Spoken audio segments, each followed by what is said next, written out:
बहन बैठी है संगीता पटेल, इसके ब्राह्मनगर क्षेत्र में रहती है।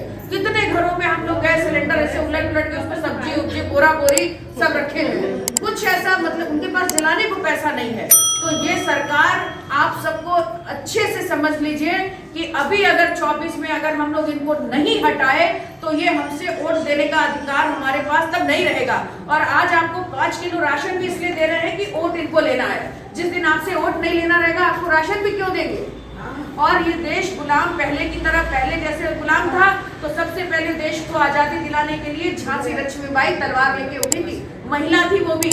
और आज उसके बाद 100 साल लग गए देश को आजादी दिलाने में, फिर देश गुलाम होने के कगार पे। आपके बच्चे रेलवे में नौकरी करते, रेलवे वो दे दिए, बेच दिए। ये आप उसमें जो कितना किराया बढ़ गया रेलवे का।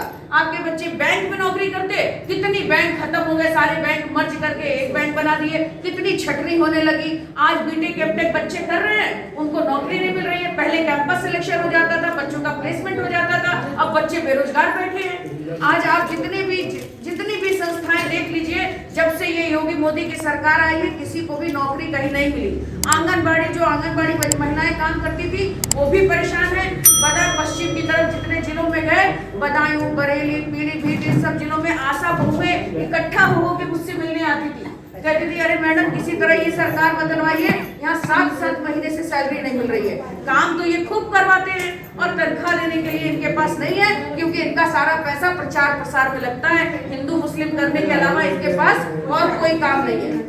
अभी देखिए जो बैंक सखी समूह महिलाएं काम कर रही हैं, उनको लगता है कि सरकार पैसा दे रही है, लेकिन आप लोगों से जो सखी समूह होती हैं आपका पैसा इकट्ठा करती हैं। जब पैसा इकट्ठा हो जाता है तो उसी पैसे में से आपको लोन मिलता है। जब उसी पैसे में से आप ही का पैसा, आप ही को लोन और आप ही से फिर ब्याज लिया जाता है। ये महिलाएं समझी नहीं रही हैं। और जो महिलाएं ये सारा काम कर रही हैं उन महिलाओं को सैलरी तो है नहीं, उनका कोई मानदेय है? तो हमको बताना होगा कि जब हमारी सरकार आएगी तो आपको आपके काम के लिए कुछ तो मानदेय मिल दिया जाएगा। तो महिलाओं को सबसे भावुक महिलाएं हैं। 4 राज्यों में इनकी सरकार पीछे बन गई, सबने ये कहा कि अरे महिलाओं ने जिता दिया। तो हम सब क्या इस अपने आगे आने वाली पीढ़ी से इस तरह का तोहमत लेके जाएंगे? आगे आने वाले बच्चे हमसे कहेंगे कि जब इस सरकार को हटाने का समय था तो आप 5 किलो राशन लेके सरकार को वोट दे रहे थे, तब आप क्या जवाब दे पाएंगे? आपके बच्चे जब नौकरी नहीं करेंगे, उनको आज जितने पुलिस भर्ती में वो जब पेपर लीक हुआ कितने बच्चे आत्महत्या कर लिए, उसमें हमारे आपके बच्चों को कभी कल को उनको नौकरियां नहीं मिली, उनका भी यही हाल हो तो क्या कर सकते हैं? आज बच्चे इस कदर परेशान हो गए, नौकरी नहीं, किसान भी आत्महत्या कर रहा है, बेरोजगार भी आत्महत्या कर